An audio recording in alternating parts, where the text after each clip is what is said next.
अब हम बात करते हैं रिवर्स बायसिंग की। तो जब हम रिवर्स बायसिंग की बात करते हैं तो जो हम पी एन जंक्शन है पहले उसको बनाते थे। ये हमारा P type semiconductor, N type semiconductor, ये बीच में जंक्शन है और इस रीजन को हम बोलते हैं डिप्लीशन रीजन। ये चार्ज की जो लेयर है ये होती है। तो जब भी हमारा P N junction reverse biasing में होगा तो जो पी साइड होगी हमारी वो किसकी तरफ होगी, वो लो पोटेंशियल की तरफ कनेक्ट होगी। और जो हमारी एन साइड होगी वो क्या होगा, वो होगी हमारी हाई पोटेंशियल की तरफ कनेक्ट होगी।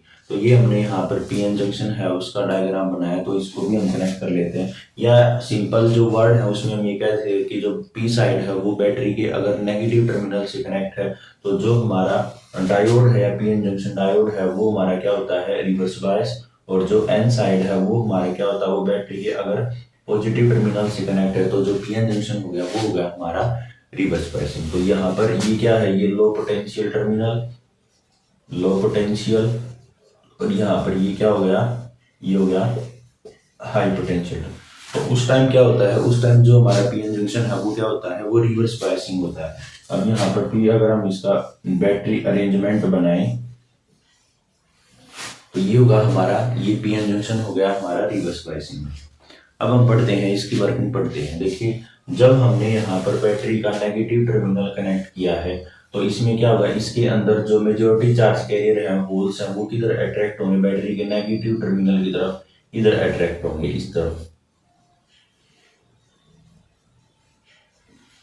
और यहाँ जो मेजॉरिटी चार्ज कैरियर थे वो इलेक्ट्रॉन थे, वो इधर अट्रैक्ट होंगे।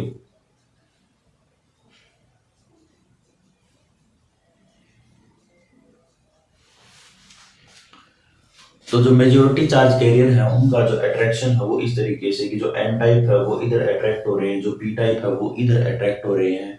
तो उसकी वजह से क्या होगा कि कोई भी जो चार्ज है, मेजोरिटी चार्ज कैरियर, वो जंक्शन को क्रॉस नहीं कर पा रहे।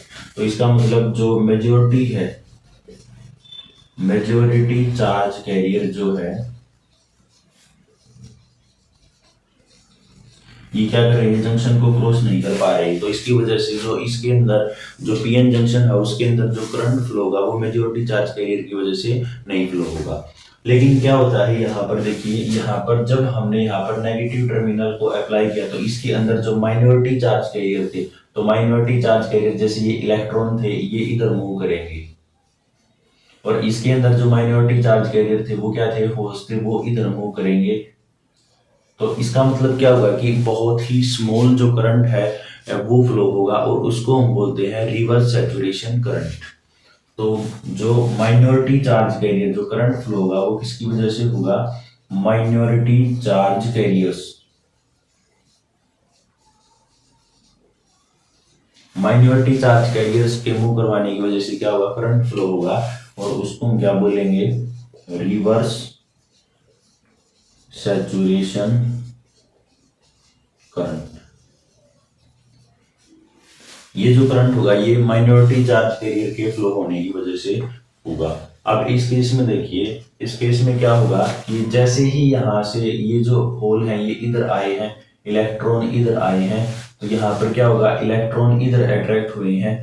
तो जब ये इलेक्ट्रॉन इधर अट्रैक्ट होंगे तो क्या होगा कि यहाँ से ये क्या होगा, जैसे क्रिस्टल के अंदर ये पहले ही यहाँ पर एन टाइप था, तो यहाँ पर मान लेते हैं कि कोई भी इम्प्योरिटी आइटम है उसके साथ यहाँ पर 4 बॉन्ड बने हुए हैं। तो यहाँ से जो इलेक्ट्रॉन जाएगा, यहाँ से जो इलेक्ट्रॉन जाएगा तो यहाँ पर क्या होगा, यहाँ पर एक पॉजिटिव चार्ज और बनेगा। तो इसका मतलब जब हमने यहाँ पर क्या हुआ, यहाँ पर हमने पोटेंशियल अप्लाई किया तो उसके बाद क्या हुआ, ये इलेक्ट्रॉन इधर गया तो यहाँ पर और पॉजिटिव चार्ज जनरेट हो गया।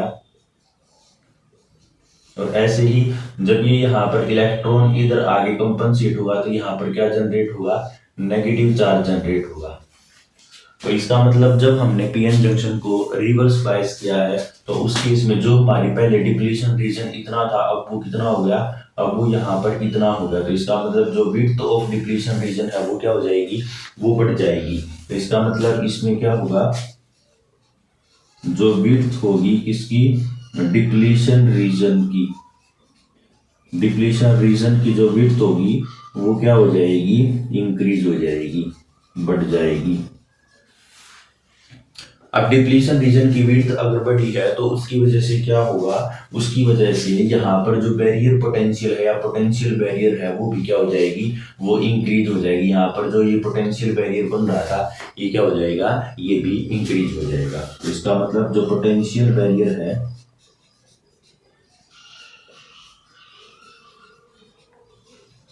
ये क्या हो जाएगा, ये भी हमारा इंक्रीज हो जाएगा। तो ये पहला पॉइंट था हमारा, ये यहाँ पर सेकंड, ये थर्ड, और ये हमारा क्या हो गया, ये हमारा फोर्थ पॉइंट हो गया। तो जो हमारा पोटेंशियल बैरियर है वो भी क्या हो जाएगा, वो भी हमारा इंक्रीज हो जाएगा। बढ़ते हैं इसकी कैरेक्टरिस्टिक्स। तो कैरेक्टरिस्टिक्स के लिए हमने क्या करते हैं, हम ग्राफ बनाते हैं वोल्टेज और करंट के बीच में।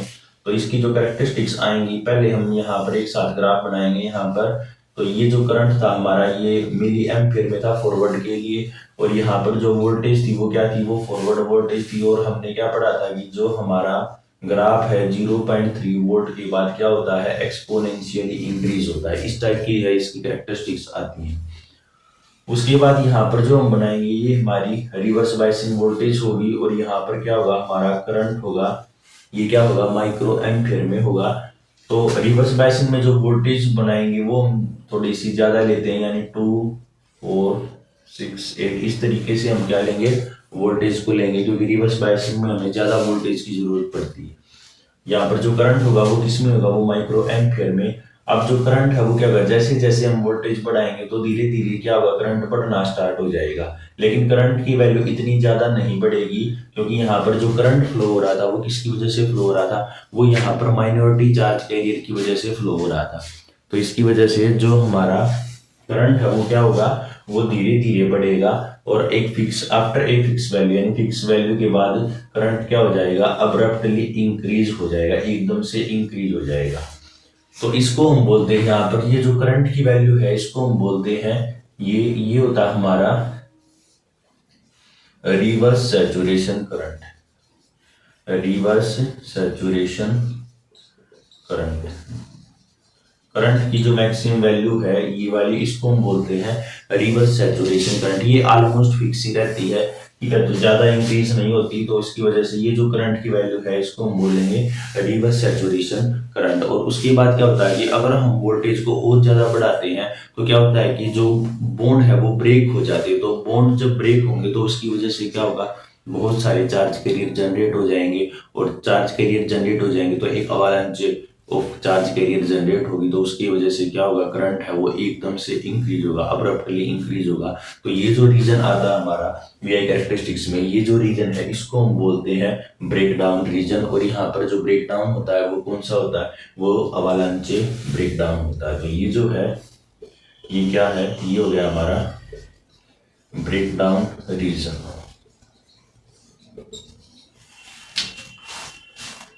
तो बहुत सारे यहाँ पर चार्ज कैरियर जनरेट होने की वजह से जो करंट है वो क्या होता है, वो एकदम से इंक्रीज होता है, और इस वजह से हम इसको बोलते हैं ब्रेक डाउन रीजन। तो यहाँ पर जो डायोड है या पीएन जंक्शन है उसका क्या होता है, उसका ब्रेक डाउन होता है। तो इस वजह से इसको हम बोलते हैं ब्रेक डाउन रीजन। तो ये हमारी रिवर्स बायसिंग की है वो कैरेक्टरिस्टिक्स थी। उसके बाद हम इसकी एप्लीकेशन पढ़ते हैं कि जो हमारा पीएन जंक्शन डायोड है वो हमारा एज ए रेक्टिफायर भी यूज होता है। एक चीज को हम नोट करेंगे कि जो हमारा पीएन जंक्शन है उसका जो फॉरवर्ड में रेजिस्टेंस जो होगा, जो फॉरवर्ड के अंदर जो रेजिस्टेंस होगा वो क्या होता है, वो होता है स्मॉल। फॉरवर्ड जो रेजिस्टेंस होता है वो होगा स्मॉल होता है, और जो रिवर्स का जो रेजिस्टेंस होता है, रिवर्स का जो रेजिस्टेंस होगा वो क्या होगा, वो लार्ज होगा। तो इस वजह से जो हम पीएन जंक्शन को डायोड को कहते हैं कि वो एक ऐसी डिवाइस है जो करंट को एक ही डायरेक्शन में फ्लो करवाती है, क्योंकि फॉरवर्ड में उसका रेजिस्टेंस कम होता है, रिवर्स के अंदर उसका जो रेजिस्टेंस होता है वो क्या होता है, वो ज्यादा होता है। तो इस वजह से हम ये कहते हैं कि जो पीएन जंक्शन है वो करंट को एक ही डायरेक्शन में फ्लो करवाते हैं। अब इसका जो रेजिस्टेंस है उसको हम कैसे निकालेंगे, यहाँ देखिए ग्राफ से हम इसका रेजिस्टेंस निकाल सकते हैं। जैसे हम कोई भी यहाँ पर ये पॉइंट लेंगे और यहाँ पे ये पॉइंट लेंगे, तो इसकी कोरिस्पोंडिंग हम क्या देखेंगे, इसकी कोरिस्पोंडिंग हम करंट देखेंगे, इसकी कोरिस्पोंडिंग हम क्या देखेंगे, वोल्टेज देखेंगे। तो इससे हम क्या निकाल सकते हैं, ओम्स लॉ का फॉर्मूला V = IR लगा के हम क्या निकाल सकते हैं, रेजिस्टेंस निकाल सकते हैं। इसको हम बोलते हैं स्टैटिक रेजिस्टेंस। रेजिस्टेंस होता है हमारा स्टैटिक रेजिस्टेंस, जिसको हम यहाँ पर कोई भी पॉइंट लेंगे उसके कोरस्पोंडिंग हम करंट देखेंगे, उसके कोरस्पोंडिंग हम वोल्टेज देखेंगे, तो V equal to I R वाला फॉर्मूला लगाएंगे और यहाँ से हम R की वैल्यू को कैलकुलेट करेंगे। इसको हम बोलते हैं स्टैटिक रेजिस्टेंस। लेकिन अगर हमें डायनामिक रेजिस्टेंस देखना है तो डायनामिक रेजिस्टेंस के लिए हम कोरस्पोंडिंग 2 पॉइंट लेंगे, इसके कोरस्पोंडिंग हम यहाँ वोल्टेज देखेंगे, इसके कोरस्पोंडिंग हम यहाँ पर करंट देखेंगे। तो यहाँ पर हमें क्या मिलेगा, यहाँ पर हमें डेल्टा V मिलेगा, यहाँ पर हमें मिलेगा चेंज इन वोल्टेज दोनों पॉइंट में, और यहाँ पर हमें क्या मिलेगा, ये जो पॉइंट हमें मिलेगा ये हमें मिलेगा डेल्टा आई। तो हमें जो मिलेगा यहाँ से डेल्टा V और यहाँ से डेल्टा आई, तो जो R है हम R को निकाल सकते हैं, R is equal to delta V by delta I. यहाँ से जो R निकलता है इसको हम बोलते हैं डायनामिक रेजिस्टेंस। तो एक होता है हमारे पास स्टैटिक रेजिस्टेंस और एक होता है हमारे पास डायनामिक रेजिस्टेंस। तो वो इस तरीके से निकाल, तो इस तरीके से हम फॉरवर्ड और रिवर्स बायसिंग के लिए हम रेजिस्टेंस निकाल सकते हैं। ठीक है, तो जो फॉरवर्ड में रेजिस्टेंस होता है इट इज अप्रोक्सीमेटली 0 टू 10 ओम के आसपास यहाँ तक हो सकता है, और कोई पर्टिकुलर फिक्स वैल्यू नहीं, डिपेंड करता है डायोड टू डायोड पे। और यहाँ पर है, यहाँ पर लार्ज रेजिस्टेंस होता है अप्रोक्सीमेटली 40,000 टू 60,000 या 1 लाख तक भी पहुंच जाता है। तो ये डिपेंड करता है कि जो हमारा डायोड है वो किस टाइप का है। तो आई होप आपको ये जो रिवर्स बायसिंग है, इसका जो कंसेप्ट है वो समझ में आया होगा। चलिए उसके बाद हम देखते हैं PN junction as a rectifier.